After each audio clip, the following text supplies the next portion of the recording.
بسم اللہ الرحمن الرحیم۔ السلام علیکم۔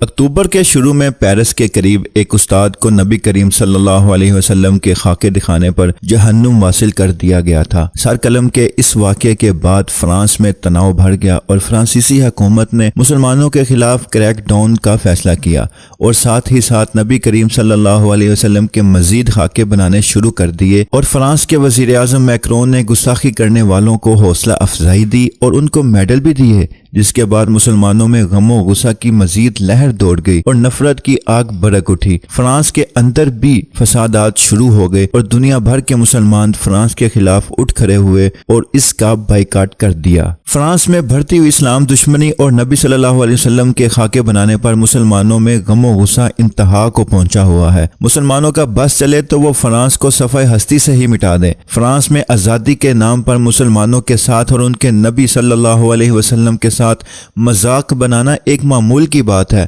اس پر فرانس کو ہمیشہ مسلمانوں نے سخت پیغام دیا ہے اور ہمیشہ گستاخی کرنے والوں کو جہنم واصل کیا ہے، یا تو قدرت نے ہی خود اس کو بھیانک انجام سے دوچار کر دیا۔ جب کوئی نبی کریم صلی اللہ علیہ وسلم کی گستاخی کرے تو وہ کیسے مسلمانوں کے ہاتھوں بچ سکتا ہے؟ فرانس میں ایک گستاخی کرنے والے پادری پر بھی حملہ کیا گیا، جس میں پادری تو قسمت سے بچ گیا مگر چرچ کا نگران اور وہاں کام کرنے والے 2 افراد جہنم واصل ہو گئے۔ فرانس کے حکام کا کہنا ہے کہ نیس شہر کے ایک گرجا گھر میں گزشتہ روز چاقو سے حملہ کرنے والا مسلمان تیونس سے یورپ میں داخل ہوا تھا۔ یہ حملہ آور جائے وقوع سے کچھ ہی دیر بعد حراست میں لے لیا گیا تھا۔ چرچ پر ہونے والے اس حملے میں 3 افراد جہنم واصل ہوئے۔ اس واقعے کے بعد گرجا گھروں اور سکولوں جیسے عوامی مقامات کے لیے سیکیورٹی 3000 سے بڑھا کر 7000 کر دی گئی اور فرانس میں اعلیٰ سطح پر ملک گیر سیکیورٹی الرٹ جاری کر دیا گیا، جبکہ یہ فرانس کو جان لینا چاہیے کہ جب وہ نبی کے خاکے بنائے گا تو اس کی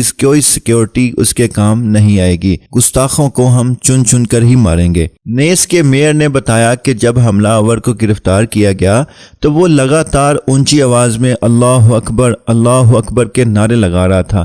اس کے بعد پولیس کی جانب سے ان پر گولی چلائی گئی اور انہیں زخمی حالت میں گرفتار کیا گیا اور اب وہ ایک ہاسپٹل میں زیر علاج ہیں۔ حملہ آور شیر دل مجاہد سے 1 قرآن، 2 ٹیلی فون اور ایک 12 انچ کا چاقو بھی برآمد ہوا۔ حملہ آور کے پاس ایک بیگ بھی تھا، اس بیگ میں 2 چاقو اور تھے، تاہم ان چاقوؤں کو حملے کے لیے استعمال نہیں کیا گیا۔ فرانس کے وزیر اعظم میکرون کا کہنا تھا، اگر ہم پر دوبارہ حملہ کیا جاتا ہے تو اس کی وجہ آزادی پر ہمارا یقین ہوگی۔ ہم اس دہشت گردی کے آگے رکنے والے نہیں ہیں، ہم کسی بھی چیز کے آگے گھٹنے نہیں ٹیکیں گے، مگر ہم فرانس کے گستاخوں کو بتانا چاہتے ہیں کہ تم گھٹنے ٹیکو یا نہ ٹیکو، ہم گستاخوں کو کبھی زندہ نہیں چھوڑیں گے انشاءاللہ۔ ہر مسلمان شیر دل ہے، مجاہد ہے، ہر جگہ ہر وقت تمہارا پیچھا کرتے رہیں گے انشاءاللہ۔